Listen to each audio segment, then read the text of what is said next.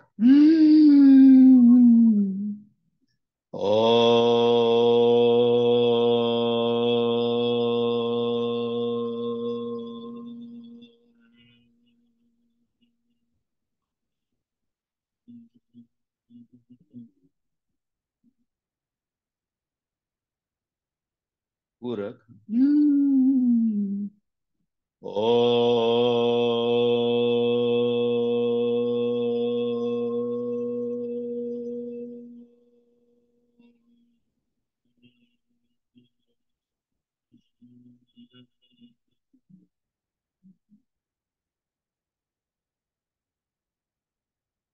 पूरक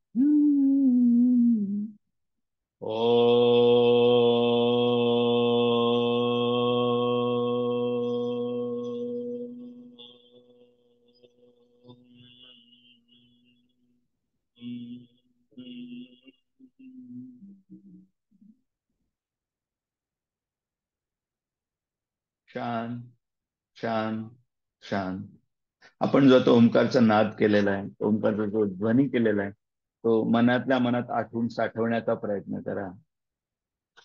छातीच्या मध्यामध्ये अनाहत चक्र आहे, तिथं अंगुष्ठ मात्र ज्योती बघण्याचा प्रयत्न करा. Try to visualise thumb size bright flame in chest area where Anahata chakra is situated. तिथं जर दिसत नसेल तर भ्रूमध्येमध्ये 2 भुवयाच्या मध्ये आज्ञा चक्र आहे, तिथं अंगुष्ठ मात्र ज्योती बघण्याचा प्रयत्न करा. Try to visualize thumb size bright flame in between eyebrows where आज्ञा चक्र is situated. बाहेरच्या वातावरणाला पूर्णपणे विसरून जा. जी ज्योती आपण बघण्याचा प्रयत्न करत आहोत ती आत्मस्वरूप आहे. आत्मस्वरूपाशी एकरूप होण्याचा प्रयत्न करूया.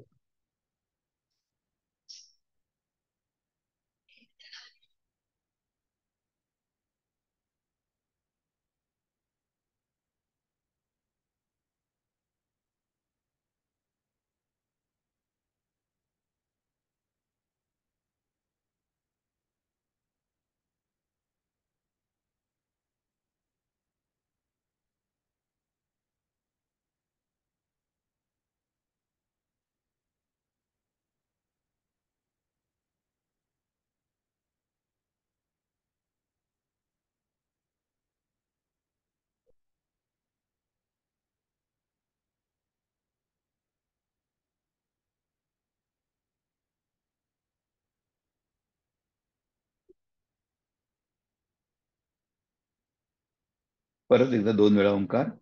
पूरक ओ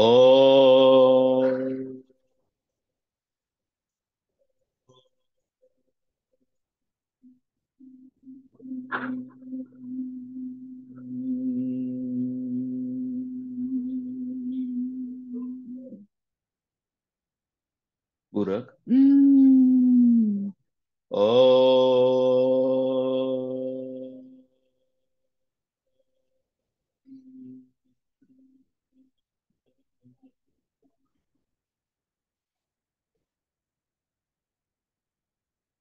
दोन्ही हाताचं घर्षण. जी ऊर्जा आपण ओंकार साधनेच्या अभ्यासातून मिळाली त्या ऊर्जेचं संचलन पूर्ण शरीरभर करूयात. दोन्ही हातांनी चेहरा कप.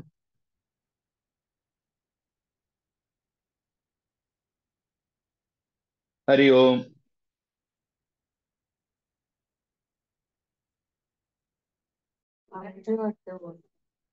नमस्कार. समास तिसरा, वक्ता श्रोता लक्षण. श्रीराम समर्थ. श्रीराम. वंदीन सद्गुरु समर्थ. जो अर्थाचाही अर्थ, जयाचे निहा परमार्थ, प्राप्त झाला श्रीराम. दयाचेनी स्वरूप प्राप्ती, होऊनी फिटे जीवित्व भ्रांती, दयाचेनी पूर्ण होती सर्व मनोरथ श्रीराम. जो पूर्ण प्राप्तीचा दाता, जो भवसिंधूचा त्राता, तयाचेनी प्रसादे आता, करीन वक्तृत्व श्रीराम. जे वक्तयाची लक्षणे अति उत्तमे सुलक्षणे, क्रिया पालटे निरूपणे श्रोतयाची श्रीराम. ऐसे सांगिजेती वक्ते, तेणेची प्रसंगे श्रोते, जे कासेसी लावूनी चारिते, भाविक जनासी श्रीराम. भक्त विरक्त आणि प्रेमळ, शुद्ध ज्ञाते दीनवच्छळ, हृदये शुद्ध गंगाजळ, निर्मळ जैसे श्रीराम. परोपकारी धार्मिक, क्रियान घडता साशंक, दयांचा सन्निध विवेक, सिद्धची असे श्रीराम. जैसेची बोलणे तैसीच क्रिया, ऐसा वक्ता जोडलिया, तात्काळ बाणे श्रोतया, अंगी निरूपण श्रीराम. वक्ता तोची जो शांत, आणि असे पूर्ण प्राप्त, सर्व काळ क्रोधे संतप्त, तो वक्ता नको श्रीराम. वक्ता पाहिजे उदास, दयाचे बोलणे निराश, दयाचे हृदय वसेयास, तो वक्ता नको श्रीराम. आशा धरुनी बोले बोले जीवी, तो तैसेची निरूपण लावी, सीधेची उगविले गोवी, युक्तिजाळ टाकून या श्रीराम. एकासी शिष्याची आस, शिष्या कारणे कासावीस, होऊन या सावकाश, पसारा सोडिती श्रीराम. ते समाधान बुडवणे, विकल्पे शिष्य चाळवणे, शिष्य समुदाय वणवणे, वरपडे झाले श्रीराम. ते लुलू बराडे बापुडी, शिष्या कारणे कुडकुडी, सर्व काळ होता ती वेडी, त्यांचे वक्तृत्व नको श्रीराम. जो गुरु विश्वासाचा, जेथे अंकुर नाही भेदाचा, तोची वक्ता अपाडांचा, सकळासी बोधी श्रीराम. जो आशंका फेडू जाणे, जाणपणे हुंबरो नेणे, श्रोतयाचे शब्द उणे, साहे विवेके श्रीराम. सर्व काळ क्रोधे संतप्त, आशंका घेता करी घात, वक्तृत्वाचा अर्थ जात, भलतीच कडे श्रीराम. अयुक्तची प्रतिपाद्य करी, उच्छेद होताची गुरगुरी, बोलिला शब्द थावरी, बळेची अप्रमाण श्रीराम.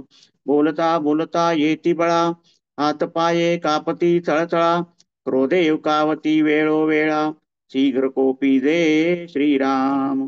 एका श्वासे बोलत चिराहे, नेत्र भोवंडुनी गरगरा पाहे, दुसऱ्याचे वक्तृत्व न साहे, आपणा पुढे श्रीराम. होय होय नव्हे आरंभिली, क्रोधे देहे सुधी विराली, बहुसाल वृष्टी केली, सन्मुख माधवे श्रीराम. क्रोधे काळवंडली मुखवटी, ऐक्यता वक्रता पावल्या भ्रुकुटी, शिरा कंठी आणि लल्हाटी, प्रकट झाल्या बळे श्रीराम. बोलता बोलता नीच उत्तरे, ताडीत उठिले परस्परे, श्रोते आणि वक्ते रुधिरे, उभे नाले श्रीराम. कोल्हाळ उठिला एकसरा, केला पुस्तकाचा घुसमारा, थोड्या तवके राजद्वारा, महापुरुष निघाले श्रीराम. ऐसी क्रोधी अनावरे, देहबुद्धीची पामरे, ऐसे वक्तृत्व चतुरे, वन प्रायत्यजावे श्रीराम. आपण क्रियेसी अंतरले, आणि वक्तृत्वाचे भरी भरले, तया श्रवणे श्रोते झाले, वक्तया ऐसे श्रीराम. आशा धरुनी वक्ता बोले, तेथे श्रोते नागवले, शृंगारिक श्रवणे चेवले, साधक जैसे श्रीराम. बहु श्रवणे घटेल झाला, ताडे तोडे शिकोनी आला, तया वक्तृत्वे श्रोतयाला, स्वहित न घडे श्रीराम. वक्ता पाहिजे अनुभवाचा, ज्ञाता नसावा पुस्तकीचा, पुस्तक ज्ञाने श्रोतयाचा, भ्रम तुटेना सर्वथा श्रीराम. का वक्ता वक्तृत्वाचे भरी, भरोनी श्रोता निरोध करी, तेणे श्रोता धाक धरी, पुन्हा नये श्रवणी श्रीराम. अति निरोधे उपदे त्रास, मोडे श्रोत्यांचा हव्यास, ऐसा वक्ता तो कर्कश, तोही नको श्रीराम. का जो वर्मे लक्ष्मी बोले, तेणे श्रोधे क्रोधासी आले, आणि आपणही लक्षू निघाले, वर्मे वक्तयाची श्रीराम. काजे ऋतेना श्रोतया मनी, ते दाटुनी लावी लावणी, तेणे उपजे अत्यंत काणी, श्रोते उठोनी पळती श्रीराम. का आपण वर्ते दयापरी, तेची क्रिया प्रतिपाद्य करी, आपणा परती दुसरी मांडोच नेली श्रीराम. वक्ता जाणिवेने जिंकिला, उणीव येता तगमगेला, जाणिवेचा ताठा भरला, तो वक्ता नको श्रीराम. जो सकळ जाणोनी नेणता, जो श्रोत्यांचाही श्रोता, जेथे अहंतेची वार्ता, निशेष नाही श्रीराम. वक्ता भीड सारू जोडे, तरी श्रोत्यासी आधारू घडे, म्हणून वक्तयाकडे भीड तेही नसावी श्रीराम. भीड सांडुनी वर्मे चुकवी, हितार्थे पोटस्ते शिकवी, कुशळ वक्ता तोची युगवी, श्रोतयासी श्रीराम. वक्ता निर्भिमान भेटे, तरी श्रोतयाचा अभिमान तुटे, उभये अभिमाने विटे, प्रांजळ निरूपण श्रीराम. आले निरूपण अभ्यंतरी, गुज म्हणोनी करी चोरी, तो वक्ता नव्हे भिकारी, कृपण वेशे श्रीराम. जो समाधानी वक्ता, तयासी निरूपणी समता, आपली पारिखी विभक्तता, नाही दयासी श्रीराम. असो वक्ता आशारहित, तयाचेही वक्तृत्व हित, दुराशा धरी जयाचे चित्त, तो वक्ता नको श्रीराम. आता असो सद्गुरु वीण, पोटस्ते शिकवील कवण, समदृष्टी जयाची पूर्ण, ऐसा तो विरळा श्रीराम. आता श्रोत्याचा विचार, श्रोता पाहिजे सादर, मननशीळ सारासार, विवेके निवडी श्रीराम.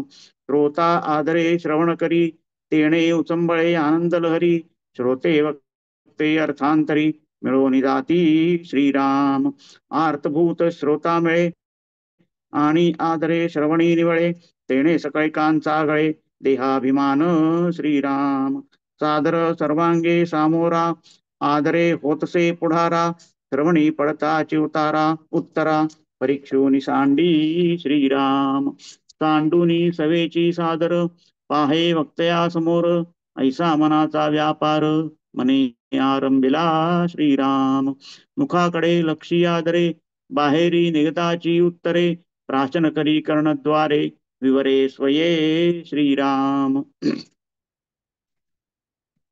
भिक्षुक देशावरी सादर, का व्यापारी मिळता व्यापार, का भुसारी करिता भुसार, मापसमयी श्रीराम. का जिवलगाची ऐकताची वार्ता, अत्यंत श्रवणी सादरता, का न्यून्य बोलत असता, सादर ऐके श्रीराम. का शूद्र सेती साचल पाहे, कान देऊनी उभा राहे, श्वास उश्वास दीर्घ वाहे, म्हणून कोंडी बळे श्रीराम. असो संसारी सादरता, तैसीच करी श्रवण होता, तोची एक धन्य श्रोता, होये निरूपणे श्रीराम. संसार विषयी तत्पर, आणि श्रवण होता अनादर, तो श्रोता नव्हे खर, मनुष्य वेशे श्रीराम. मिथ्यावादी अमंगळ, हरिकीर्तनी उठे कपाळ, ऐसा जो खळचांडाळ, त्यासी भगवंत कैसा श्रीराम. अविद्या आणि फुगारा, धरी जाणिवेचा गारा, बाष्कळ बोलोनी मातेरा, करी निरूपणाचा श्रीराम. वक्ता बहुभाषा वाचाळ, तैसाच श्रोताही तोंडाळ, दोघे मिळून खळखळ, उदंड करीती श्रीराम. वक्तृत्व श्रोता ऐकेना, बोलो बैसला आटोपेना, युक्ती जाळ पसरून जना, जाणीव दावी श्रीराम. उभयेता एकची गलबला, निरूपणी हाट भरला, एका शब्दाचा दुमाळा, घेऊनी बैसले श्रीराम. एक एका पुढे बोले, श्रोते अवघेचे वक्ते झाले, जैसे ते जंबूक मिळाले, कोल्हाळ करीती श्रीराम. जाणीव भरली अभ्यंतरी, भुंको लागले जंबुकांपरी, तेथे कोणासी कोणवारी, बोलती सर्वांगे श्रीराम. श्रोता श्रवणी जाणीव धरी, वक्तयाचा उच्छेद करी, ऐसा श्रोता मिळे तरी, समाधान कैचे श्रीराम. जे जे निरूपण ऐकती, ते ते पुढिलासी सांगती, बहुतेक सांगणेची चित्ती विरुळाधरी श्रीराम. आपण स्वये क्रिया करी तेची निरूपणी झावरी. ऐसा श्रोता दुराचारी अवश्य त्यजावा श्रीराम. कोरडा खणखणीत पाषाण तैसे हृदये कठीण. कदाचित आला सत्वगुण तरी तो कोंडी बळे श्रीराम. अंतरी काळकूट भरले गुल्म अभिमानाचे वाढले. ते निरूपणे वितुळले परिवितळो चिनेदी श्रीराम. निरूपणी सावकाश पहावे वक्तयाचे गुणदोष. जैसे मिळाले वायेस विष्टाधुंडिती श्रीराम. बैसोनी निरूपण ऐके वृत्ती गुणदोषी फाके. अविवेके गुणदोष लेखे सर्वत्रांचे श्रीराम. बैसला दिसे अति तत्पर मन करी नाना व्यापार. आवरेना अनावर उठोनी पळे श्रीराम. बैसताची निरूपणी नेत्री भरली घात घेणी. अत्यंत जाकैला प्राणी सुषुप्ती मध्ये श्रीराम. कडकडा जांभया येती डकडका डुकल्या देती. घाबिरे होऊनी पाहती क्षणक्षणा दुचिते श्रीराम. नेत्री झापडी पडली वेंबळ मुखे विकासली. नावरे सर्वांगी भरली निद्रावळे श्रीराम. निशेष देहे भावगळे नवचती नेत्र उघडिले. एकते कलथोनी पडिले एकी फोडिले ब्रह्मविणे श्रीराम. जागृतीसी नाही ठाव जैसे डुलती मानुभाव. मने मांडिला उच्छाव सुखनिद्रेचा श्रीराम. निद्रा प्रवेशे अभ्यंतरी तेव्हा विवेकासी कैचियुरी. धारिष्ट पळे दुरीच्या दुरी जागृती विषयी श्रीराम. आला निरूपणी कंटाळा प्रबळ निद्रेचा उमाळा. निद्रा लोळवी सकळा रोतयासी बळे श्रीराम. निद्रा अज्ञानाची सावली निद्रा भ्रांतीची माऊली. निद्रा निरूपणी केली विवसी ईश्वरे श्रीराम. निद्रे करिता विस्मृती पडे निद्रे करिता भ्रांती जडे. निद्रे करिता स्फूर्ती मोळे निद्रा हृदये शून्य श्रीराम. निद्रा अविद्येचे फळ निद्रा जन्माचे मूळ. निद्रा सकळाची व्याकुळ करून पाडी श्रीराम. निद्रा उदास नागवणी निद्रा आयुष्य बुडवणी. निद्रा अगत्य निरूपणी घाला घाली श्रीराम. निद्रा आळसाची पेटी निद्रा भ्रमाची खोटी. निद्रा हे परमवोकटी साधकांबाधी श्रीराम. निद्रा प्रकाशाची झापडी निद्रा विवेकासी बिगडी. निद्रा नागवण उघडी साधकासी होये श्रीराम. सांडुनी निरूपण गोड पुरविती निद्रेचे कोड. ते साधक जाणावे धोंड संत निज धन दैनती श्रीराम. जो सादर अर्थांतरी तयासी निद्रा काये करी. जे निस्संग दरिद्री तयासी बाधी श्रीराम. ऐसी निद्रा महाविघ्न बळेची श्रोते करीती भग्न. तेन येता संलग्न श्रवण पावे श्रीराम. निरूपणाचे निआधारे पिटे निद्रे ते काविरे. तेची श्रोते येरे पामरे गीतची मेली श्रीराम. जे अत्यंत विषयासक्त जे कुटुंबाचे निजभक्त. जयापासी पाषांडमत निरंतर वसे श्रीराम. जे वैराग्ये कनिष्ठ जे शब्दज्ञाने वरिष्ठ. ऐसे श्रोते परमनष्ट सर्वथा नको श्रीराम. जो संसारे तापला जो स्वहितासी प्रवर्तला. तोची श्रोता लादला परमगुह्य श्रीराम. असो वैसे श्रोते वक्ते सादर सर्वांगे जाणते. जाणीव आणि क्रोधाते आवरू जाणती श्रीराम. निराभिमानी जो समर्थ तयासी साधे हा परमार्थ. अभिमान वाहे तो व्यर्थ भूमिभार झाला श्रीराम. श्रोते ऐकती आदरे तरी बोलेन बोबडी उत्तरे. स्वामी तुमचे निआधारे होईन निराभिमानी श्रीराम. जैसी माये बापे वर्तती तैसीच क्रिया लेकुरे घेती. म्हणून या श्रोती वक्ती निराभिमान व्हावे श्रीराम. तुम्ही स्वये निराभिमान परिमाझा ठाई अभिमान.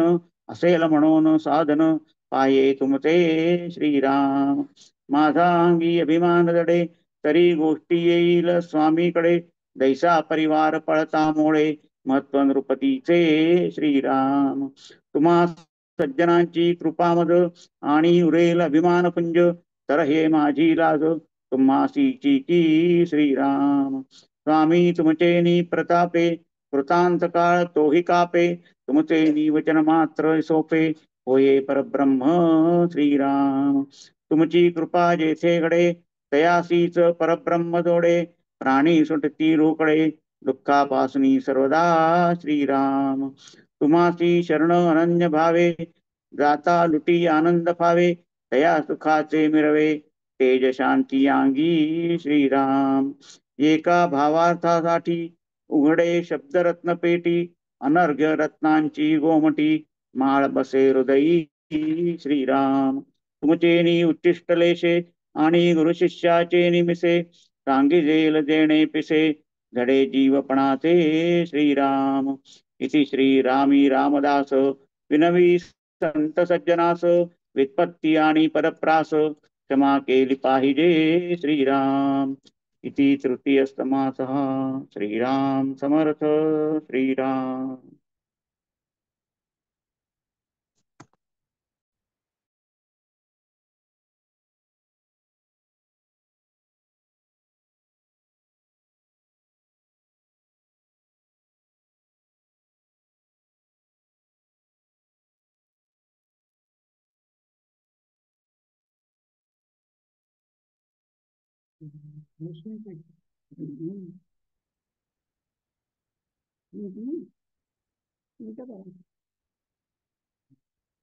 थोडस दिसतंय.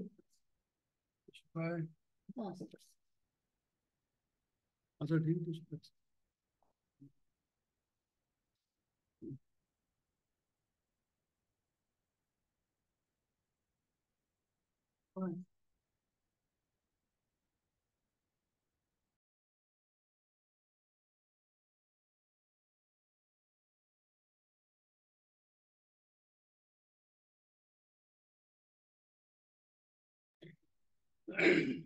जय जय रघुवीर समर्थ.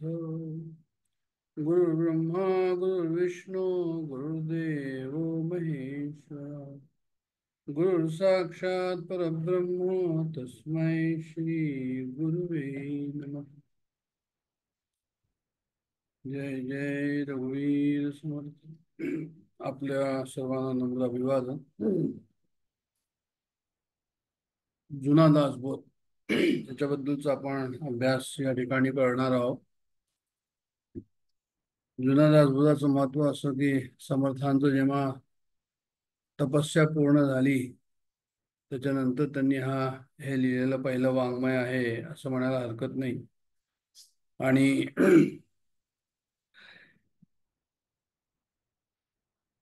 याच्यामध्ये मुख्य म्हणजे शुद्ध परमार्थच या ठिकाणी आहे.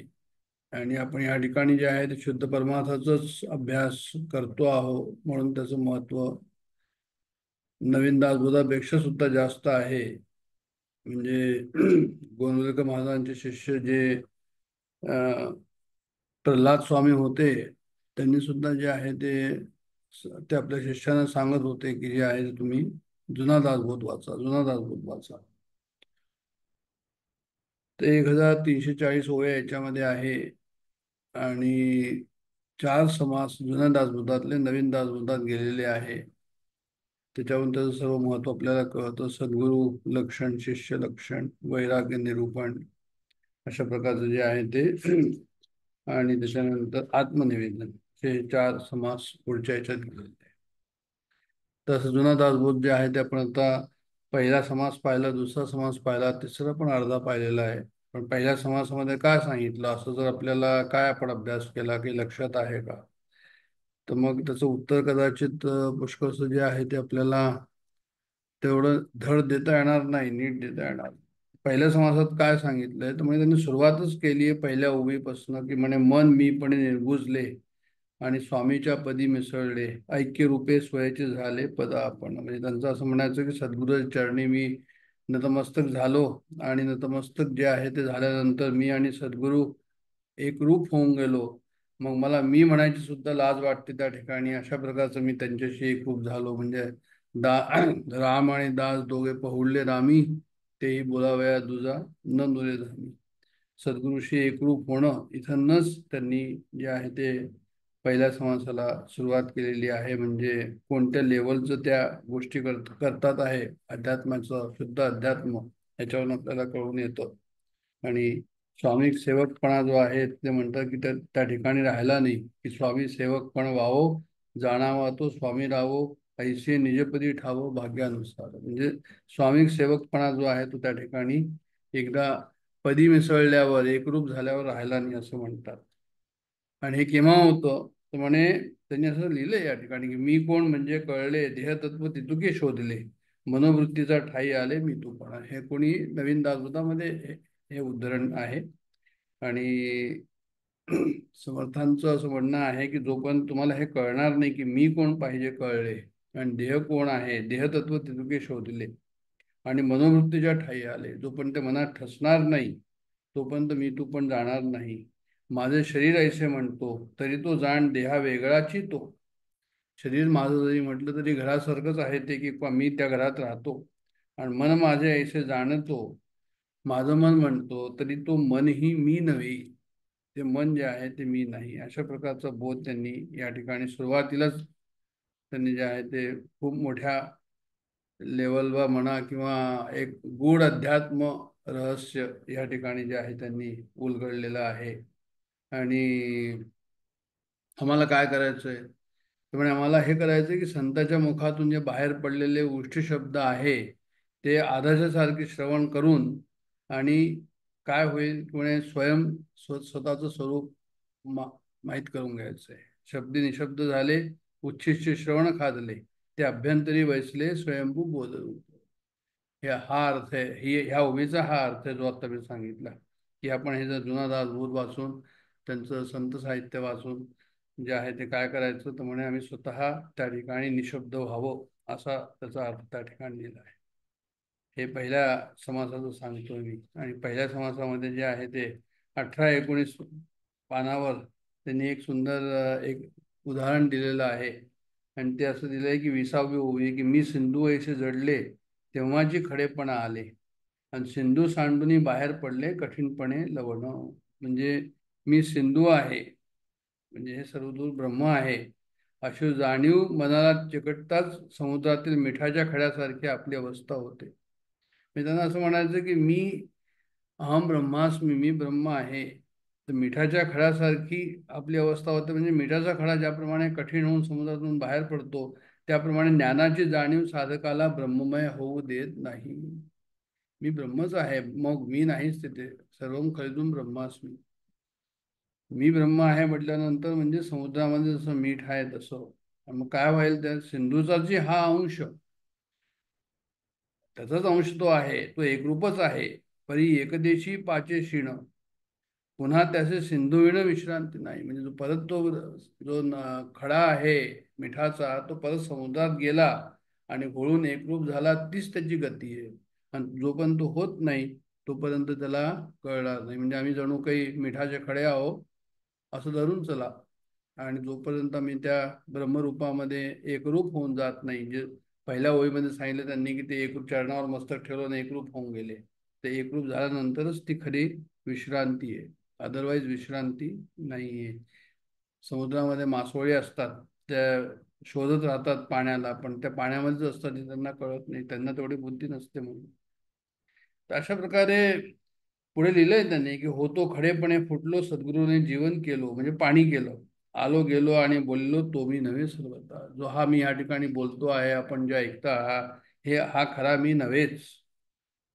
खडेपणे फुटलो म्हणजे मी ब्रह्मस्वरूपामध्ये स्थित झालो, आणि सद्गुरूने जीवन केले म्हणजे पाणी केलं, पाणी झालो. तसं सिंधूचं उपमा दिली म्हणून. तर मग जे आहे ते परत म्हणतात या ठिकाणी की ऐसा माझा सद्गुरू स्वामी, तोडून टाकली माझी मी. अशा प्रकारे माझ्या सद्गुरूंनी, डॉक्टर काकांनी आम्हाला समजावून दिलं की हा जो मी आहे, हा आपुलिया निजपद योग मी ऐक्यता केली. नेहमीच हा भर सद्गुरूंचा ह्याच्यावर असतो की मी कोण आहे हे समजून घ्या. आणि त्याप्रमाणे जे आहे ते एकदा तुम्हाला समजलं की मी कोण आहे, तर मग जे आहे ते त्या ठिकाणी खरा मी कोण हे कळेल. तर असं त्या पहिल्या समासाचा अर्थ होता. दुसऱ्या समासाचा जो सारांश आहे तो अशा प्रकारचा आहे की त्याच्यामध्ये त्यांनी रघुनाथ ध्यान नाव आहे तसं, पण पहिल्या 6 ओव्यामध्ये त्यांनी ध्यान केलेलं आहे. बाकीचं नंतर मग श्रोते वगैरे जे आहे ते श्रोत्यांचे वंदन वगैरे केलंय त्याच्यामध्ये. तर पहिल्या 6 ओव्यामध्ये जे ध्यान केलं त्याच्यामध्ये 6वी जी ओवी आहे ती की सगुण रघुनाथ मुद्दल माझे इतुकीची भांडवल कास धरुनी टाकीन पहिलं पार्या भवाचा. म्हणजे त्यांना असं म्हणायचं या ठिकाणी की तूच आहे आणि तुझ्याशिवाय आणखी कोणी नाही आणि तूच माझं फक्त भांडवल आहे. म्हणजे संसाराला त्यांनी पूर्णपणे या ठिकाणी दूर केलेलं आहे. म्हणजे संसाराला दूर केलं म्हणजे कसं की कैची माता कैचा पिता, कैची बहीण कैचा भ्राता, कैची सुद हृदय कैची वनिता पुत्र कळत राहते. हे संसाराला त्यांनी दूर केलं. तूच एक माझं भांडवल आहे, रघुनाथच भांडवल आहे, भगवंतच माझं भांडवल आहे आणि ह्याच्याशिवाय आणखीन कोणी नाही. तर मी त्यालाच पकडून बसतो. मग माझं भांडवल माझी माता पिता बहीण भ्राता आहे का? तर म्हणे कर्मयोगे सकळ मिळाली आणि एके स्थळी जन्मास आली आणि ते तुवा आपुली मानिली रे पडद मूर्ख. म्हणजे आम्ही त्यांना आपलं मानलं आणि त्यांना आपलं भांडवल मानलं. त्यामुळे नाही, ते भांडवल नाहीये. तुझं नवे शरीर, तुमचं जर शरीर स्वतःचं नाहीये, तुम्ही त्याच्यामध्ये राहता आहात, तेथे इतरांचा कोण विचार.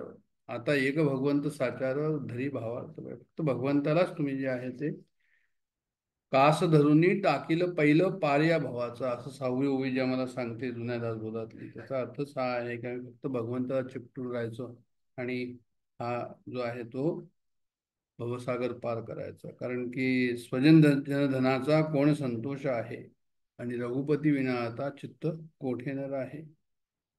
मग जीवलग जीव घेती प्रेत सांडून जाते. प्रेत झाल्यानंतर मग ते काय करतात तर म्हणे ते आहे ते घेऊन जातात प्रेताला, ठेवत नाही. विषय सकळ नेती मागुता जन्म घेते. अशा प्रकारचं त्यांचं जे वाङ्मय आहे ते आपल्याला असं सांगतं या ठिकाणी. त्याच्यानंतर मग त्यांनी श्रोतेस्तवन सुरू केलं. श्रोतेस्तवनामध्ये जे आहे ते श्रोता कसावा असावा असं त्यांनी या ठिकाणी लिहिलेलं आहे की अर्थ जाणे अध्यात्माचा ऐसा श्रोता मिळेल कैचा. सद्गुरूला असं वाटतं की भाई अध्यात्माचा अर्थ ज्याला समजतो असा श्रोता मला मिळेल का? रामकृष्णांची गोष्ट आहे की ते विवेकानंदन असं म्हणाले की अरे मी ह्या लोकांचे सर्व संसारातले प्रश्न यांचे संसाराची उत्तरं आणि मी बडबड करून जे आहे थकून गेलो. माझी वाणी जी आहे, माझं तोंड जे आहे ते होरपळून गेलं आहे संसाराच्या गोष्टी करून, आणि तू मला भेटला तर म्हणून मला आता आनंद झाला. तसं आहे की अर्थ जाणे अध्यात्माचा ऐसा श्रोता मिळेल कैचा. तर हे अध्यात्माचा अर्थ ज्याला समजतो त्या त्या ठिकाणी जो आहे तो सद्गुरू शिष्य ते एक संवाद जो त्या ठिकाणी होतो तो एक अत्यंत सुखावह होतो असं. नंतर त्यांनी असं म्हटलंय की काव्य कसं असावं. तर म्हणजे ढीठ पाठ आणि प्रासादिक असे 3 हे दिलेले आहे. ढीठ म्हणजे जे आपल्या मनाला येईल त्याप्रमाणे जोडून जे आहे काहीतरी काव्य लिहिणं, आणि पाठ म्हणजे 4 ग्रंथ जे आहेत ते समोर करून त्याच्यातनं जे आहे ते काहीतरी लिहिलं, पण त्या ठिकाणी भक्ती नाही, श्रद्धा नाही, अनुभव नाही, तर त्याला त्यांनी पाठ म्हटलंय. म्हणजे ढीठ पाठ असं काव्य नको, प्रासादिक काव्य हो असं याच्यामध्ये आलेलं आहे या ठिकाणी. म्हणजे तुम्ही 28व्या पानावर त्यांनी लिहिलं या ठिकाणी धीट पाठ की धीट म्हणजे धीटपणे केले जे जे आपल्या मनास आले, आणि पाठ म्हणजे पाठांतर बहुत पाहिले ग्रंथांतर आणि त्याप्रमाणे लिहिलं असं. पण प्रासादिक हवं असं त्यांना म्हणायचं की कवित्व नसावे धीट पाठ, कवित्व नसावे खटपट, कवित्व नसावे उद्धट पाषाण. म्हणजे कवित्व कसं हवं तर म्हणजे प्रासादिक असावे अशी समर्थांची धारणा होती. समर्थांचं सगळं काव्यच प्रासादिक आहे आणि हा जुना दासबोध सुद्धा प्रासादिक आहे जो आपण या ठिकाणी वाचतो. नंतर त्यांनी भाषेबद्दल लिहिलेलं आहे. भाषेबद्दल लिहिलंय की मी संस्कृत भाषा देवे निर्मिली मग प्राकृत काय चोरे केली असं त्यांनी लिहिलंय या ठिकाणी. आणि ज्ञानेश्वर महाराजांचं सुद्धा वचन आहे की माझा मराठी जे बोल कौतुके परी अमृताचेही पैजासे जिंके ऐशी अक्षरे रसिक मिळवीन. ज्ञानेश्वर महाराजांचं जे आहे ते अलंकारिक भाषा जी आहे ते आपल्या सर्वांना सुप्रसिद्ध आहे. त्यांना सांगायचं की भाषेचा हे नाहीये. भाषा वेदाश्य वर्तनते याचे एकूण संशय. जो अध्यात्माचा जो अर्थ आहे तो जोपर्यंत या ठिकाणी लागतो आहे तो पण भाषेचा काही प्रश्न नाही असं त्यांनी लिहिलंय. कारण त्या काळाला संस्कृत भाषेचं खूप महत्व होतं म्हणून त्यांनी त्या ठिकाणी हा लिहिलेलं असावं. आणि मग जे आहे त्याच्यानंतर त्यांनी काय केलंय तर म्हणे श्रवणाचं महत्व त्या ठिकाणी सांगितलेलं आहे. श्रवणाचं महत्व जे आहे ते, म्हणून श्रोता सावधान करावे श्रवण मनन. म्हणजे श्रवणामध्ये काय आहे तर म्हणजे श्रवणामध्ये सार श्रवण आणि ते हे अध्यात्म निरूपण आणि श्रवण मननाचा विचार निजध्यासे साक्षात्कार रोकडा मोक्षाचा उदाहरण बोलोची नाही. त्यांनी असं सांगितलं की रोकडा म्हटलेलं आहे या ठिकाणी. रोकडा का म्हटलंय तर म्हणजे त्यांना असं म्हणायचंय की जे आहे ते लागलीच त्याच वेळेस जे आहे ते आपल्याला हे मिळालं पाहिजे. काय मिळालं पाहिजे? त्याच वेळेस त्याचा परिणाम झाला पाहिजे, असं ह्याच जन्मामध्ये परिणाम झाला पाहिजे असं त्यांना म्हणायचं. आणखीन जर आपण पुढे गेलो तर म्हणजे श्रवण म्हणजे ऐकायचं आणि मनन म्हणजे मनी धरावे असं. आणखीन जर आपण पुढे गेलो तर मग असं कळून येईल याच्यामध्ये की तिसऱ्या समासामध्ये जे आहे ते, तिसरा समास आहे की वंदिन सद्गुरु समर्थ.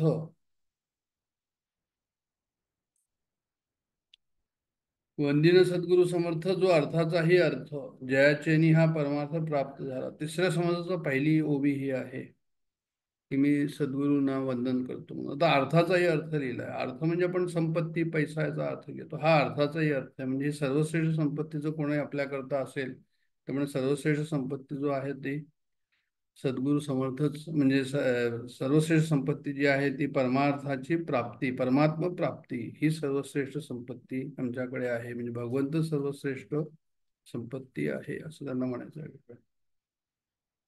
तर जयाचेही परमार्थ प्राप्त झाला, भगवंतापासून परमार्थ मला प्राप्त झाला. म्हणून सर्वात जास्त जो आहे तो कोण महत्वाचा आहे, म्हणे भगवंतच महत्वाचा आहे.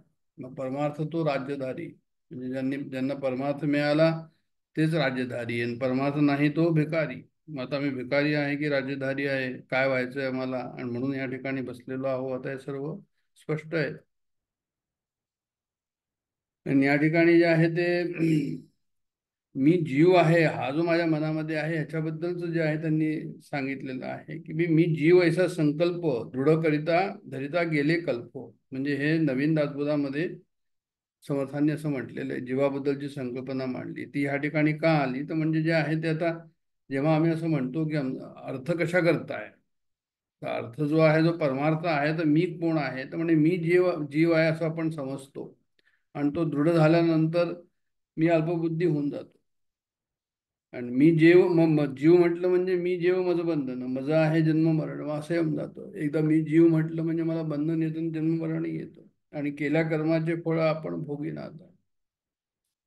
तर त्याप्रमाणे कर्माचे फळ जे आहे ते भोगत असतो.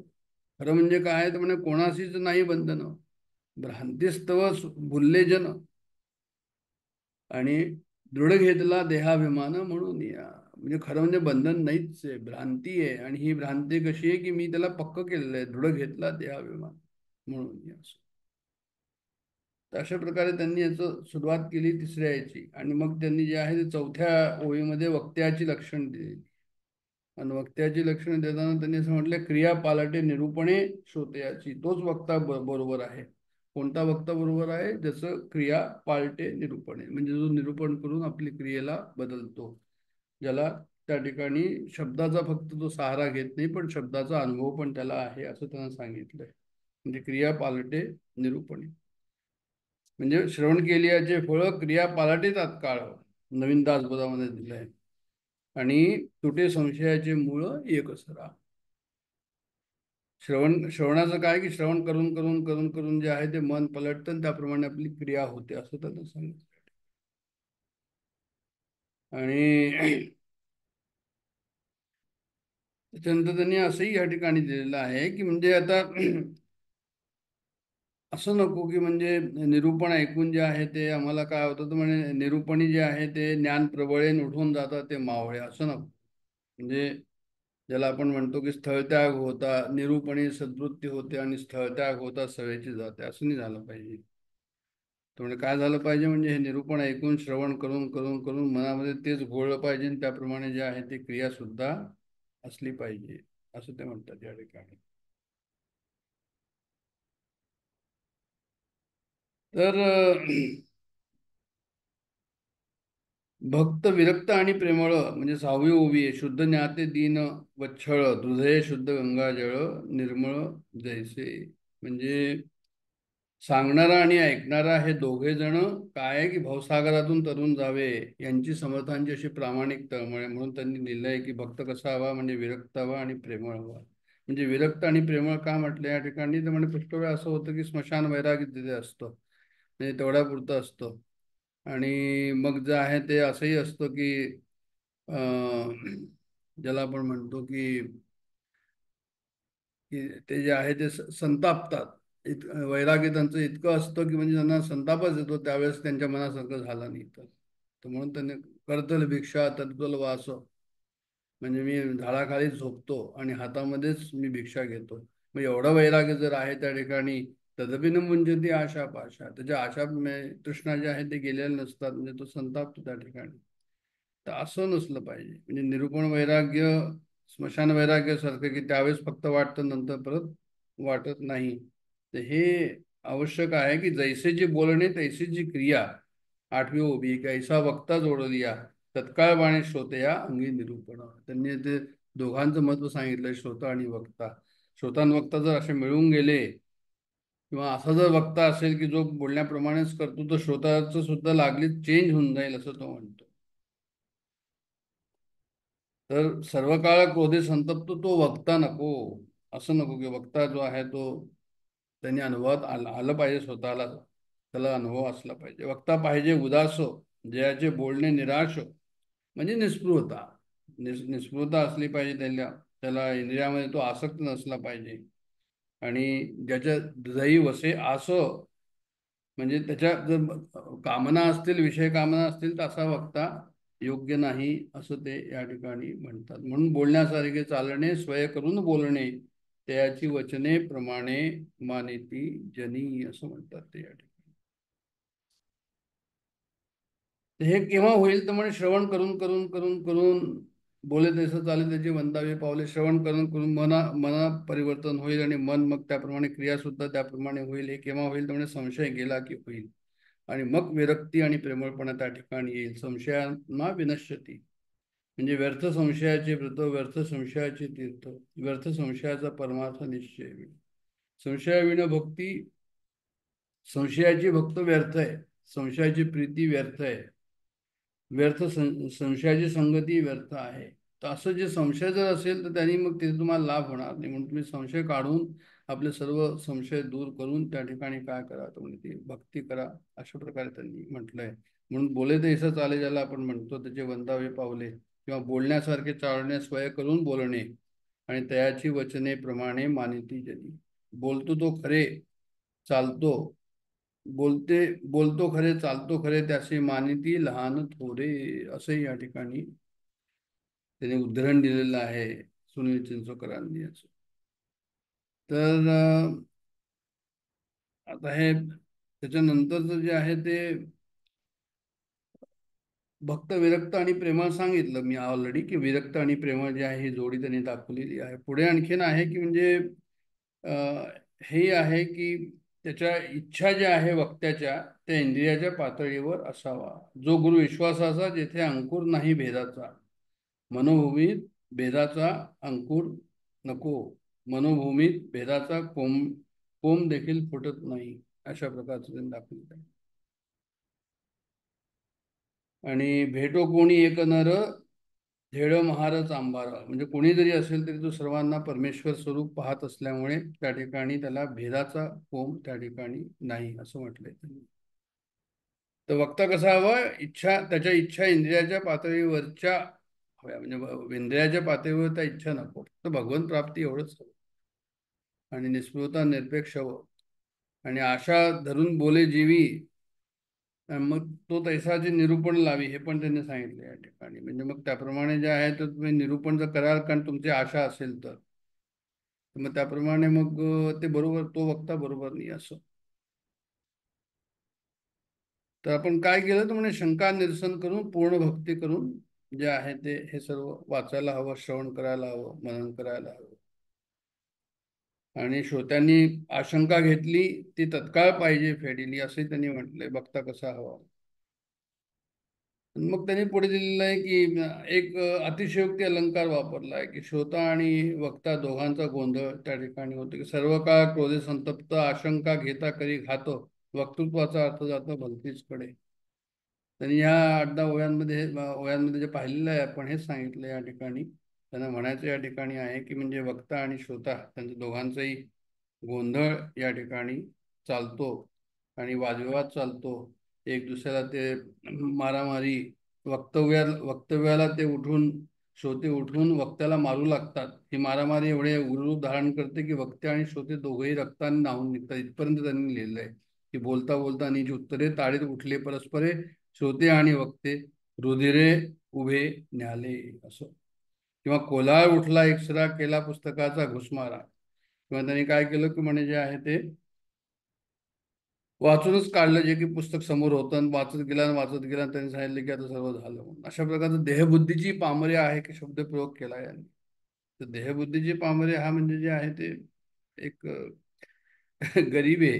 देहबुद्धी ज्यांना आहे ते कसे येतं म्हणे ते गरीब आहे असं त्यांनी सांगितलं. नंतर आशाधुनी वक्ता बोले तिथे श्रोते नागवले शृंगारिक चवणे चेवले सादर म्हणजे शृंगारिक जर नवरसिक जर तुम्ही वर्णन केलं वक्त्यांनी तर म्हणे ते बरोबर नाही असं त्यांना म्हणायचं आहे. तर वक्त्यांनी आशा धरून बोलू नये आणि शृंगारिक वर्णन करू नये असं तर म्हणजे शृंगारिक नवरसिक यामध्ये सांडावे एको स्त्रियाधिकांचे कौतुक वर्णू नये की असं ते नवीन दास म्हणतात. तर आणखीन पुढे त्यांनी म्हटलंय की 30वी ओवी की का वक्ता वक्तृत्वाचे भरी भरोनी श्रोता निरोध करी त्याने श्रोता धाकधरी पुन्हाने श्रवणी. म्हणजे आपल्या संप्रदायामध्ये अडकवण्याचा जर प्रयत्न केला तर तो श्रोता परत घाबरून जाईल आणि तो येणार नाही असं त्यांना म्हणायचं या ठिकाणी. म्हणजे संप्रदायाचं तुम्हाला जे आहे ते त्या ठिकाणी संप्रदाय कसा वाढवता येईल हे नाही पाहू वक्त्याला जे आहे ते निष्पक्षपणे जे आहे त्या ठिकाणी काय करायला हवं तर म्हणजे निरूपण करायला हवं. नंतर आणखीन लिहिलंय त्यांनी निंदेबद्दल लिहिलंय कोणी व्यासांची गादी आहे याच्यावर या व्यासांच्या गादीवर निंदा नको कोणत्याही प्रकारची. तर म्हणे निंदा म्हणजे निरूपणे मिसे निंदा घडे संवाद मिसे विवाद पडे. तर म्हणजे असं नाही झालं पाहिजे की कोणाची आम्ही निंदा करतो याच्यामध्ये. हे आलेलं आहे याच्यामध्ये. पेरिले जे उगवते उसणे घ्यावे लागते म्हणजे असं की पेरिले जे उगवणे उसणे द्यावे घ्यावे लागते असं एक नवीन दासबोधामध्ये म्हणजे व्यासांची ही गादी आहे. गादीचा दुरुपयोग कोणी निंदा करण्यासाठी करू नये टीका टिप्पणी करू नये. वक्त्याला असं जर केलं तर लोकसंग्रह करता येणार नाही उलट शत्रुत्व वाढेल. त्याच्यानंतर आणखीन पुढे लिहिलं आहे की वक्ता भिडसारू जोडे म्हणजे त्याला काही संकोचाने नाही बोलू. म्हणजे त्याला असं काही असेल की बा एखादा सिद्धांत असेल आणि तो जो सिद्धांत जो आहे तो आपला ठेवतो आपल्याकडे सांगत नाही लोकांना तर अशा प्रकारचं नको. त्यांनी जे आहे ते भीड नाही ठेवू त्या ठिकाणी जो आहे तो कोणतं संकोच नाही ठेवू आणि जे आहे ते बिना संकोचाचं जे आहे ते बोलावं असं त्यांनी लिहिलं आहे त्या ठिकाणी. तर वेड्यास वेडे म्हणू नये आणि वर्म कदापि बोलू नये तरीच घडे दिग्विजय निस्पृह असे. म्हणजे त्यांनी असं सांगितलं की त्या ठिकाणी की तुम्ही वेड्याला असं ओपनली वेड म्हणू नका असं त्यांना म्हणायचं या ठिकाणी. म्हणजे तुम्ही जे आहे ते रिस्पेक्ट ठेवा. आणि असं भेडस्त बद्दलही म्हटलंय आणि संप्रदायाचा विचार त्या ठिकाणी करू नका असंही म्हटलं या ठिकाणी. निराभिमान असायला हवा वक्ता जो आहे तो आशारहित असायला हवा आणि निराभिमानी असायला हवा वक्ता. आणि नंतरच्या याच्यामध्ये त्यांनी लिहिलंय की मननशीळ सारासार विवेकी निवडी. म्हणजे आणखीन 44 ओवीकडे गेलो मी तर इथे असं त्यांनी लिहिलंय की आता तुम्ही मनन करत राहा आदर ठेवा वक्ताबद्दल आणि तुम्ही मनन करत राहा श्रोत्यांबद्दल सुद्धा तुम्ही आदर करत राहा असं. कोणी लोक असे असतात की सात्विक कर्मणी करता येतात पण तसं नको असायला हवं. त्यांनी श्रवण करावं श्रवणानंतर मनन करावं. जेथे नाही श्रवण मनन तेथे काहीचे समाधान. तुम्हाला समाधान होणार नाही जोपर्यंत तुम्ही मनन करणार नाही तोपर्यंत. जेथे नाही श्रवण स्वार्थ तेथे काहीचा परमार्थ असंही म्हटलंय. म्हणून सेवलेची सेवावे म्हणजे श्रवण केलंय ते परत परत करावं. अन्न घेतल्याची घ्यावे आणि तैसे श्रवण मनन केल्याची करावे. असं त्यांनी म्हटलं ना की 20 दशक 200 समासी परत परत पाहावा सावकाश विवर्ता विवर्ता विशेष कळू लागे. हे जे समर्थांचं जे आहे ते जे आहे ते या ठिकाणी त्यांनी सांगितलेलं आहे की म्हणजे ते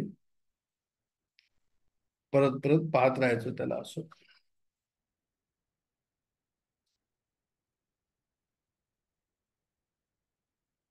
आणि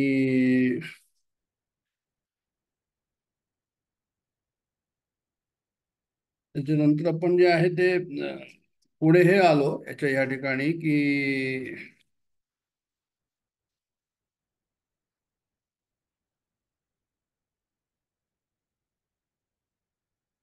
भिक्षुक 50व्या वर्षीकडे आलं की भिक्षुक देशावरी सादर की व्यापारी मिळता व्यापार. त्यांचं असं म्हणणं या ठिकाणी की आपले आपले लोक आपलं आपलं कार्य करतात. म्हणजे भिक्षुक भिक्षुकीचं कार्य करतो, व्यापारी व्यापारीचं कार्य करतो. तुमचा प्रिय व्यक्तीबद्दल आम्ही वार्ता घेण्याकरता म्हणून आम्ही नेहमी तत्पर असतो. शेतातील राखणदार जसा तत्पर असतो शेताची राखण करण्याकरता, तर अशी संसारी सादरता असते. तैसेच कधी श्रवण होता तोची एक धन्य श्रोता होय निरूपणे.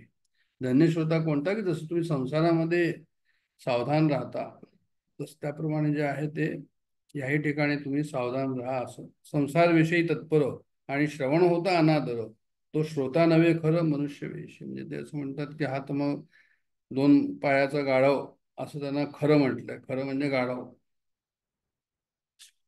तर असं नको असायला. तुमचं श्रवण जे आहे ते कसं असायला पाहिजे म्हणजे जे आहे ते परत परत त्या ठिकाणी श्रवण करायचं आणि त्याच्याबद्दल विचार करायचा असं.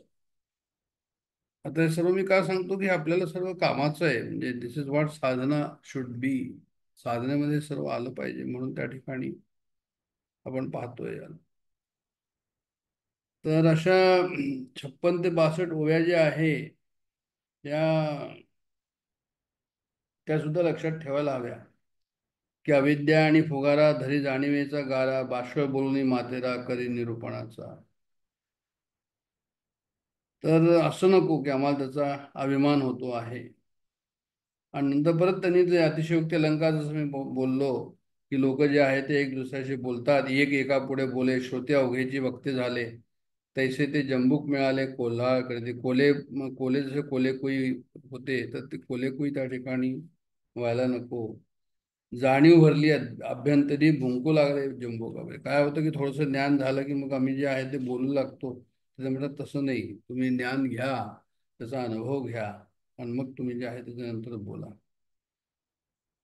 तर हे सर्व म्हणजे वक्ता श्रोताचं त्यांनी या 62 पर्यंत जे दाखवलेलं आहे की 62 ओळीपर्यंत जे आहे ते श्रोता आणि वक्ता यांचा गोंधळ कसा होतो हे त्यांनी या ठिकाणी दाखवलेलं आहे.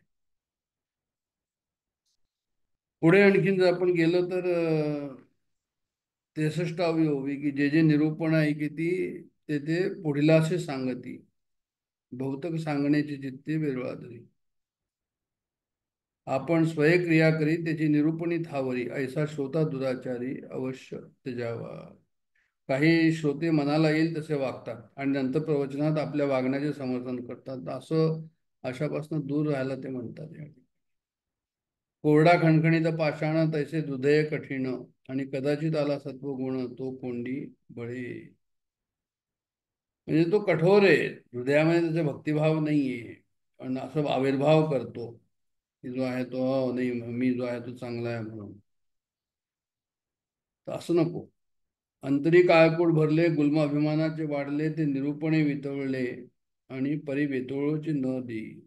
म्हणजे काही जण काय करतात की ते अंतःकरणामध्ये त्यांच्या आणखीन काही असतं. चित्तात अभिमानाची मोठी गाठ वाढलेली असते. पण विशेषतः काय आहे या ठिकाणी आणखीन एक सांगितलं जे आपल्या डोक्यात येणार नाही या ओळीमध्ये. आणि त्यांचं म्हणणं असं की आम्हाला ती गाठ काढायची नाहीये.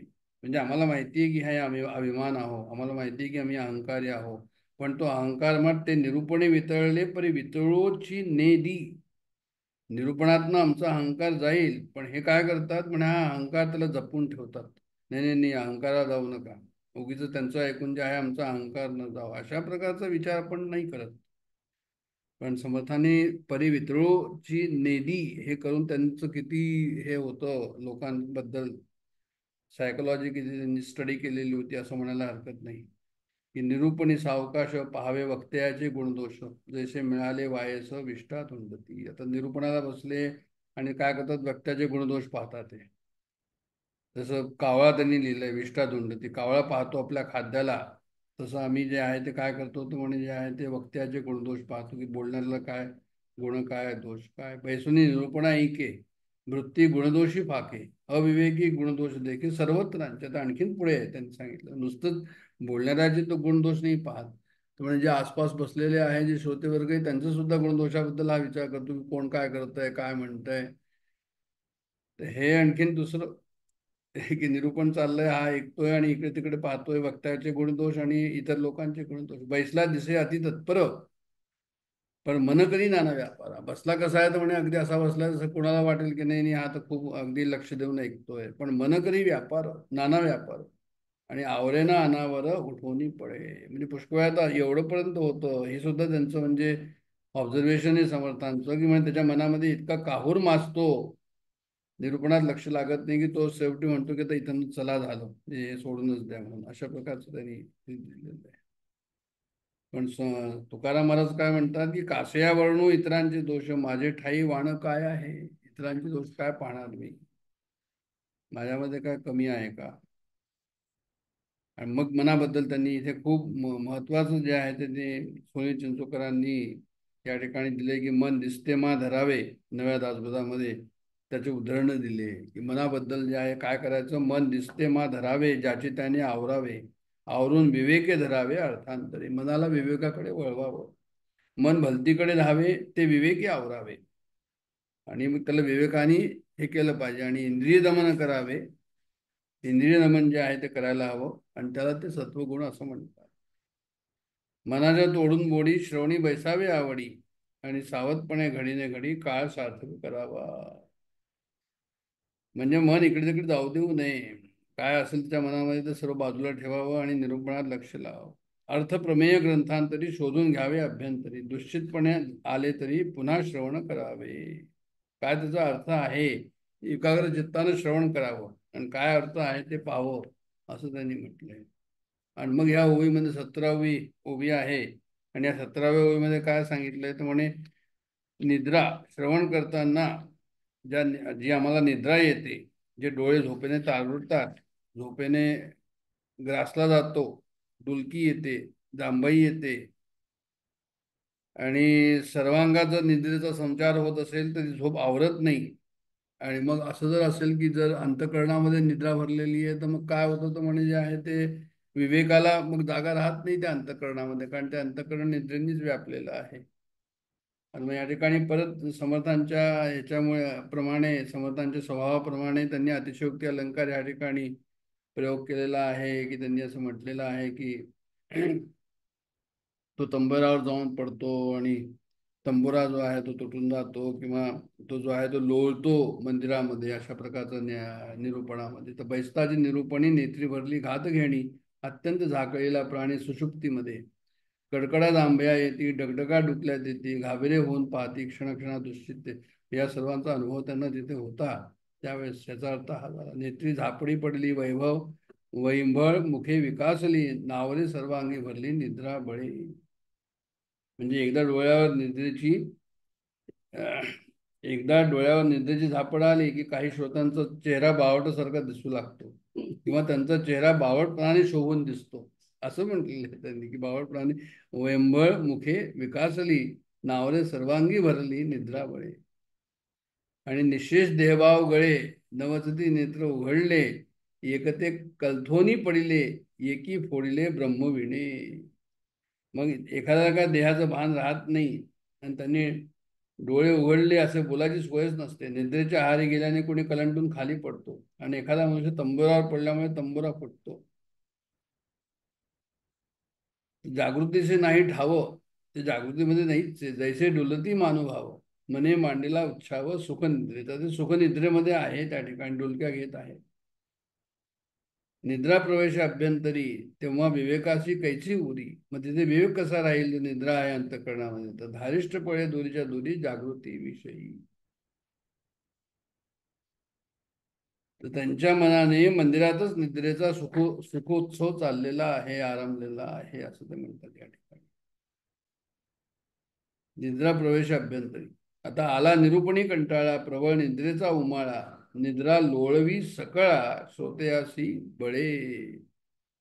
म्हणजे झोपेचा जर जबरदस्त पुळका आला तर निरूपण ऐकण्याचा अतिशय कंटाळा येतो आणि निद्रा आपल्या सामर्थ्याने श्रोत्याला मंदिरात आडवे होऊन लोळायला भाग पडते. हास्यरस या ठिकाणी त्यांनी केलेला आहे. आणि निद्रा निरूपण नावाचं समर्थांनी नवीन दासबोधामध्ये सुद्धा लिहिलेलं आहे की निद्रेने व्यापिली काया, आळस अंग मोडे जांभया, तेणे करिता बैसावया धीर नाही.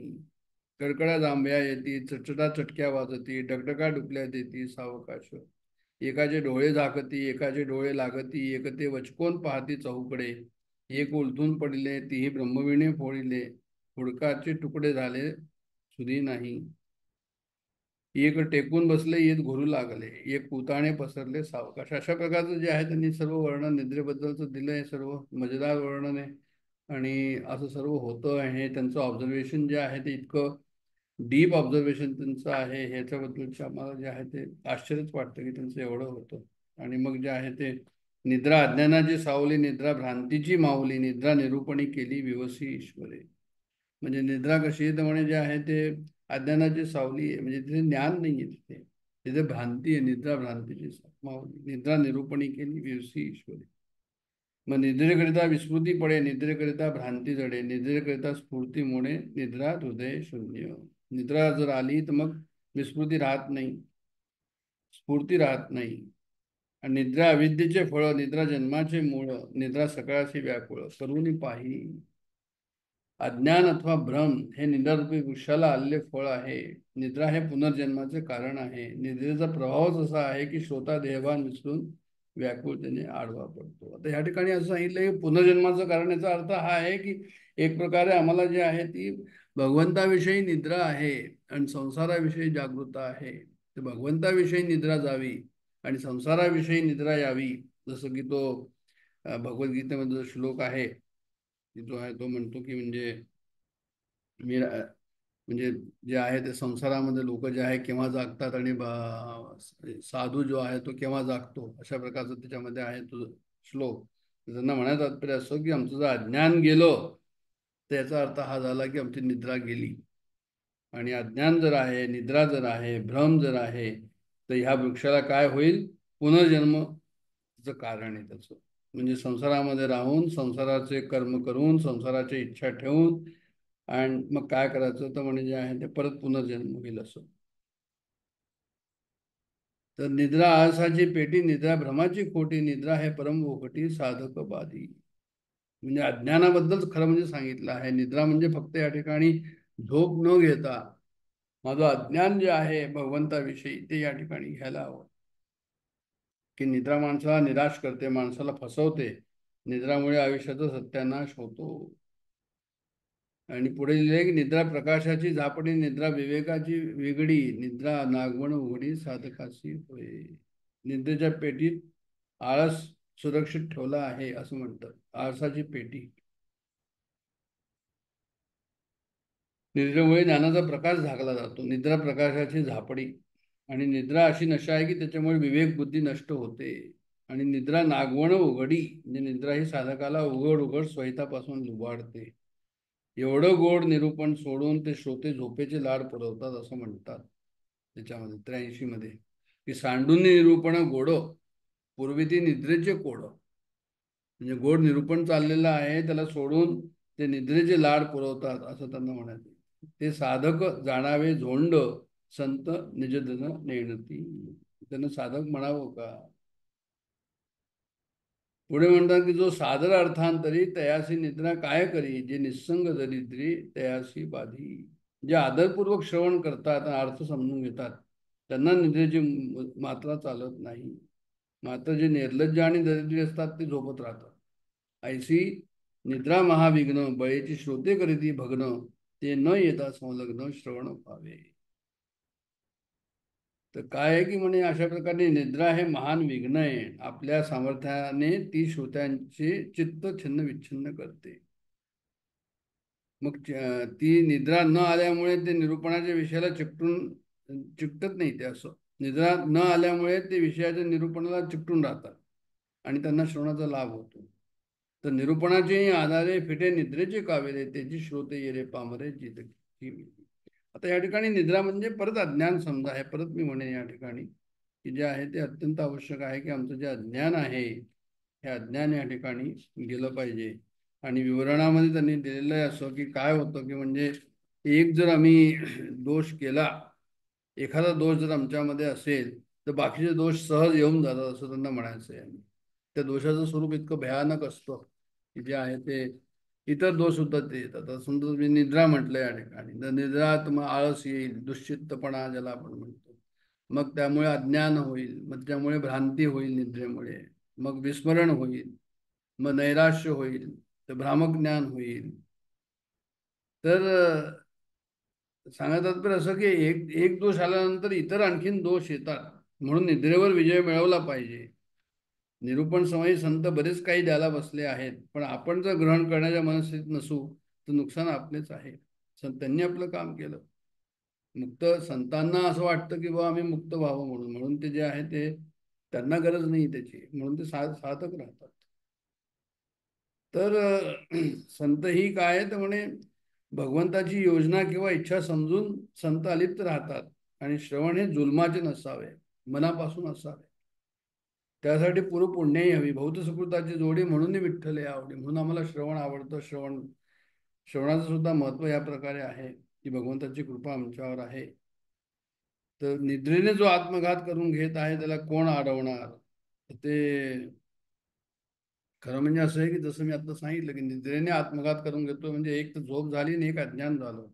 तर अज्ञान दूर करणं अत्यंत आवश्यक आहे, म्हणजे निद्रा दूर केली. आणि या ठिकाणी समर्थ कठोर शब्दामध्ये म्हणतात की जे अत्यंत विषयासक्त, जे कुटुंबाचे निजभक्त, म्हणजे जे विषयामध्ये गुंतलेले आहे, जे कुटुंबामध्ये ते सर्व जीवन आपलं घालवतात, जयापाशी पाषांड मत निरंतर वसे. म्हणजे लोकांच्या मनात नास्तिकता जी आहे ती नेहमीच त्या ठिकाणी आहे आणि ते विषयासक्त आहे आणि प्रपंच हाच त्यांचा परमेश्वर आहे. अशा प्रकारचं जे वैराग्य कनिष्ठ, जे शब्दज्ञाने वरिष्ठ, ऐसे श्रोते परमनष्ट सर्वथा न. म्हणजे वैराग्य त्यांना अभाव आहे किंवा वैराग्य जो आहे ते कमी आहे त्यांच्यामध्ये, आणि शब्द त्यांना खूप चांगले चांगले येतात, सांगता येतात, बोलता येतात. पण अशा प्रकारचा जो आहे तो असे वाया गेलेले श्रोते कोणाच्याही वाटेला येऊ नये. म्हणजे असं कोणी बोलणारा असो की त्याला शब्दज्ञान आहे त्याला खूप, पण वैराग्य नाहीये, किंवा असा श्रोता आहे, ऐसे श्रोते परम नष्ट कोणाला सर्वथा नको. म्हणजे त्यांच्याबरोबर तुम्ही संगतीमध्ये राहू नये असं त्यांना म्हणायचं या ठिकाणी. की म्हणजे माणसाने पारमार्थिक असावे, संसारात असल्यासारखं दाखवावं. पण बरेच लोक नेमकं उलटं करतात. ते पारमार्थिक असायचं सोंग करतात आणि मनापासून प्रपंचात राहतात. म्हणजे हे सुद्धा एक विचार करण्यासारखी गोष्ट आहे की असं होतं का की पारमार्थिक असावं असं आम्ही दाखवतो आणि राहतो संसारात. पण संत कसे असतात ते म्हणजे ते राहतात परमार्थामध्ये आणि दाखवतात संसारामध्ये. मानिला प्रपंच आनंद, केला परमार्थी विनोद, भ्रांत मूढ मती मंद लोधला कामी. हे माणसाचं उदाहरण झालं जे अज्ञानी आहे. म्हणजे जे आहे आता जसं बोललो त्याप्रमाणे जे आहे ते. तर अशा लोकांना मग श्रोता म्हणायचे का असं ते म्हणतात. की ही माणसे जी आहे, ही माणसं कशी, तर म्हणे ही माणसं जी आहे ती परमार्थाला कमीपणा आणतात. परमार्थ ऐच्छिक आहे, काही सक्ती नाही या ठिकाणी. वैराग्याची खरी आवड नसताना उगीच परमार्थाचा ढोंग करण्यात सोंग करण्यात काय फायदा. जो संसारे तापला, पुढचा आणखीन एक मुद्दा या ठिकाणी त्यांनी दाखवला की जो संसारे तापला, जो स्वहितासी प्रवर्तला, तोची श्रोत लादला परमगुह्य. म्हणजे आता तीन ताप आपल्याला माहिती आहे, आध्यात्मिक, आधिभौतिक आणि आधिदैविक. त्यामुळे संसारातील त्रिविध तापांनी पोळल्यामुळे काय तर म्हणे अंतःकरणामध्ये स्वहिताची तीव्र इच्छा निर्माण झाली. जो संसारे तापला, जो स्वहिताशी प्रवर्तला, म्हणून तो संसारामध्ये दुःख आलं म्हणून याला असं वाटलं की नाही बा हे दुःख नको, आता मला काय तरुणोपाय काय आहे. त्यामुळे भगवंताला तुम्ही जे आहे ते काय करा, विनंती करा की माझं हित करा म्हणून, त्यावेळेस त्याला कळतं, त्याच्या पहिले नाही कळत त्याला. तर असा जो श्रोता आहे, अशी जी इच्छा निर्माण झालेली आहे, तर त्यालाच जे आहे मग तो काय प्रयत्न करतो श्रवणाचा, की भाई गुह्य ज्ञान कोणतं आहे ते मला प्राप्त व्हावं, परमगुह्य, तो जी श्रोताला आलेला परम. असो ऐसे श्रोते वक्ते सादर सर्वांगे जाणते, जाणीव आणि क्रोधाते आवरू जाणती. अशा प्रकारचे इतराचा आदर राखणारे आणि अध्यात्माचा सर्व अंगाचे जाणकार असणारे श्रोते वक्ते जेव्हा एकत्र येतात, तेव्हा अहंकार आणि क्रोध याच्यावर काय होतं तर म्हणजे नियंत्रण होतं. म्हणजे श्रोता आणि वक्ता दोघांबद्दल सांगितलं की श्रोता तसा असला पाहिजे, श्रोते तसे असले पाहिजे, तेव्हा एक दुसऱ्याचा परिणाम एक दुसऱ्यावर येतो. निराभिमानी जो समर्थ तयाचे साधे हा परमार्थ, अभिमान वाहे तो व्यर्थ भूमिभार झाला. मग असं खरा समर्थ पुरुष जो आहे तो कसा असतो म्हणजे निराभिमानी असतो, त्याला अभिमान नसतो, आणि त्यालाच परमार्थाचं रहस्य जे आहे ते काय होतं म्हणजे साध्य होतं. जो ज्ञानाचा व्यर्थ अभिमान वाहतो तो भूमिभार होऊन काय करतो तो म्हणजे क्षुद्र जीवन त्याचं जे आहे ते होऊन जातं. अशा प्रकारे त्यांनी इथे दिलेलं आहे. आणि पुढच्या ओवीकडे जाऊ आपण, की श्रोते ऐकती आदरे तरी बोले न बोबडी उत्तरे, स्वामी तुमचे नि आधारे होईन निराभिमानी.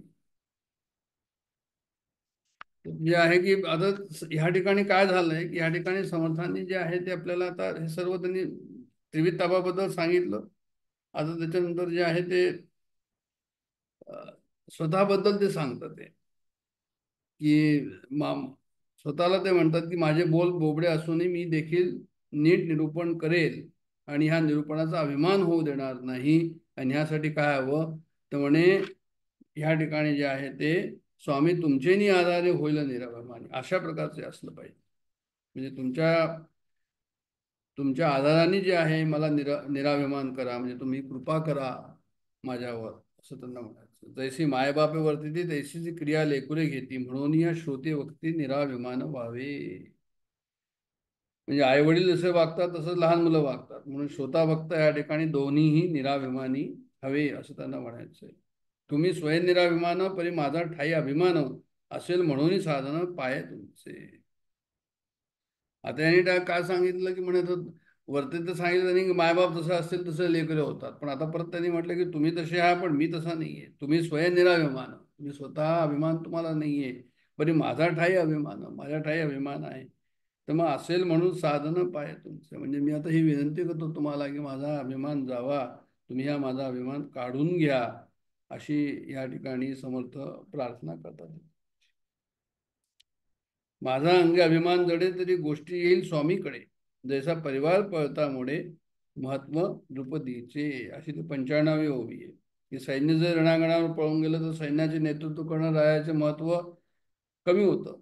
त्याप्रमाणे रामराया माझ्या अंगी अभिमान जडला तर तुम्ही गुरु म्हणून तुमचं महत्व कमी होईल, त्याच्यावर तुम्हाला कमीपणा येईल, तुम्हाला कमीपणा येऊ देऊ नका. तुम्हा सज्जनांची कृपा मज आणि उरलेला अभिमान पुंज, तरी हे माझी लाज तुम्हा सच.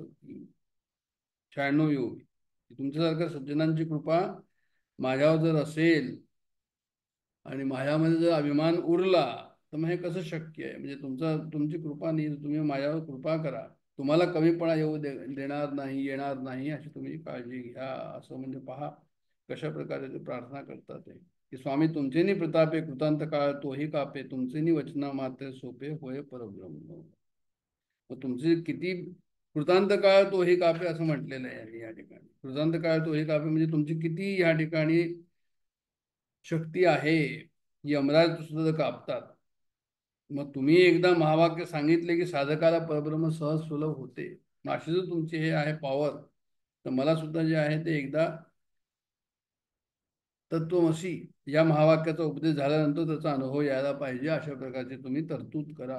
तुमची कृपा जेथे घडे त्याशी तर परब्रह्म जोडे, प्राणी सुटती रोकडे दुःखापासून सर्वदा. तुमची कृपाच हवी. तुमची कृपा असेल तर काय होईल तर म्हणजे तुम्ही जे आहे ते प्राणी सुटती रोकडे, म्हणजे बंधन जे आहे ते प्राण्यांचं दूर होईल. आणि बंधन जर दूर झालं तर मग जे आहे ते काय होईल तर म्हणजे तुम्ही जे आहे ते तुम्हाला त्या दुःख दूर होईल, दुःखापासून कायमचे मुक्त झाल्याची सर्व काळ प्रचिती येईल. तुम्हाचे शरण अनन्य भावे, म्हणजे अनन्यास चिंते तो भाव. तुम्हाला जर शरण जो आहे तो गेलं अनन्य भावानी, तर जाता लुटी आनंद फावे, त्या सुखाचे मिरवे त्याची शांती अंगी, असं म्हटलंय त्यांनी. अनन्य भावाने जो शरण गेलं तर काय होतं तर म्हणे ते दुःखापासून दूर होतात. ते जे आहे ते काय करतात तर म्हणे त्यांना जे आहे ते ब्रह्मानंद लुटतात, ब्रह्म आहे ते त्यांना प्राप्त होते, त्यांना ते शांती आणि आत्मसुख त्यांच्या अंगावर सहज दिसून येते, जे शरण जातात ते. पण ते कसे, म्हणजे शरण जाताना सुद्धा त्या ठिकाणी भाव हवा, म्हणजे एका भावासाठी उघडे शब्दरत्न पेटी, अनर्घ्य रत्नांची गोमटी, माळ बसे हृदयी. म्हणजे ही पेटी कशी आहे, म्हणजे सिद्धांत रत्नाची ही पेटी आहे. या पेटीमध्ये सिद्धांत भरलेले, अद्वैत तत्वज्ञानाचे सिद्धांत भरलेले आहे या पेटीमध्ये, उघडे शब्दरत्न पेटी. मग ही पेटी तुम्ही खोलता आणि मग काय होतं, अनर्घ्य रत्नांची गोमटी, म्हणजे जी अत्यंत शुद्ध अशी जे डायमंड्स आहे म्हणा किंवा काही जे आहे त्याची रत्नमाळा, ते जे रत्न आहे त्याची माळा जी आहे तुम्ही माझ्या हृदयामध्ये टाकता, असं त्याचा अर्थ आहे. तुमचेनी उच्छिष्टले लेशे आणि गुरु शिष्य चेनी मिसे, सांगिजेल जेणे पिसे धडे जीवपणाचे. तर काय शेवटी की म्हणजे हे जे आमचं नातं आहे हे निमित्त होऊन तुम्ही जो मला उपदेश केला त्याचाच अंश मी लोकांना सांगेन, त्यामुळे श्रोत्याचा जीवपणाचा भ्रम नाहीसा होईल.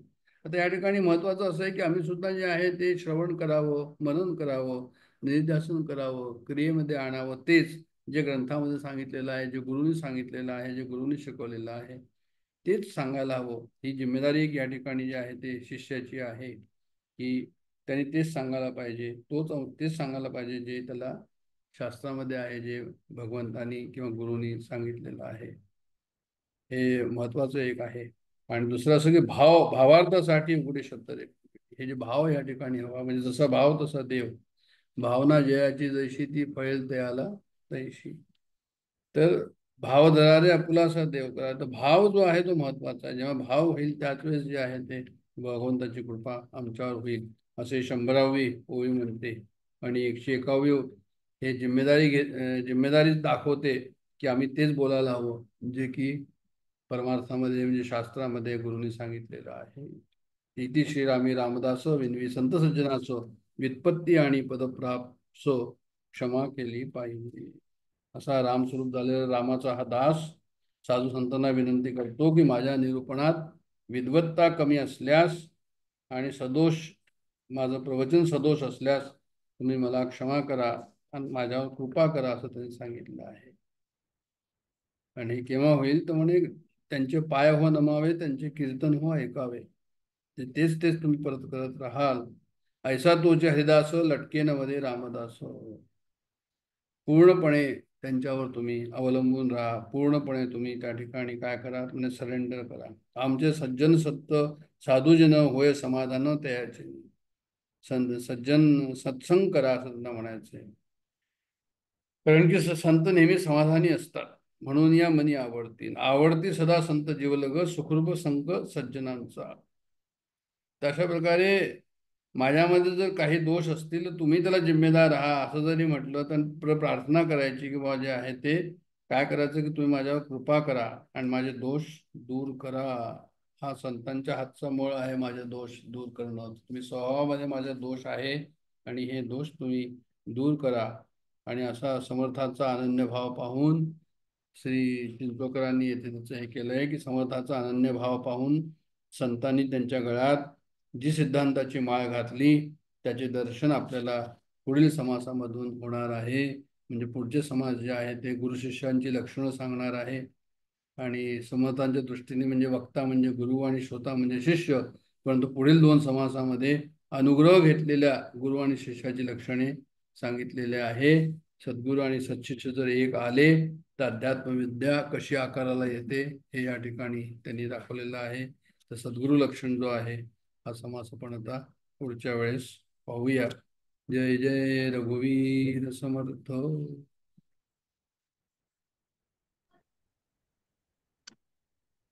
नो बुद्धिहंकार चित्तानि नाहम्, न च श्रोत्रजिह्वे न च घ्राणनेत्रे न च व्योम भूमिर्न तेजो न वायु चिदानन्दरूप शिवोऽहं शिवोऽहं न च प्राणसंज्ञो न वै पञ्चवायु न वा सप्तधातुर्न वा पञ्चकोशः न वा पाणिपादौ न चोपस्थपायु चिदानन्दरूप शिवोऽहं शिवोऽहं न मे द्वेषरागौ न मे लोभमोहौ मदो नैव मे नैव मात्सर्यभावः न धर्मो न चार्थो न कामो न मोक्षः चिदानन्दरूपः शिवोऽहं शिवोऽहं न पुण्यं न पापं न सौख्यं न दुःखं न मन्त्रो न तीर्थं न वेदा न यज्ञाः अहं भोजनं नैव भोज्यं न भोक्ता चिदानन्दरूपः शिवोऽहं शिवोऽहं न मे मृत्युशङ्का न मे जातिभेदः पिता नैव मे नैव माता न जन्म न बन्धुर्न मित्रं गुरुर्नैव शिष्यः चिदानन्दरूपः शिवोऽहं शिवोऽहम् अहं निर्विकल्पो निराकाररूपो विभुर्व्याप्य सर्वत्र सर्वेन्द्रियाणां सदा मे समत्वं न मुक्तिर्न बन्धः चिदानन्दरूपः शिवोऽहं शिवोऽहं चिदानन्दरूपः शिवोऽहं शिवोऽहं चिदानन्दरूपः शिवोऽहं शिवोऽहम्।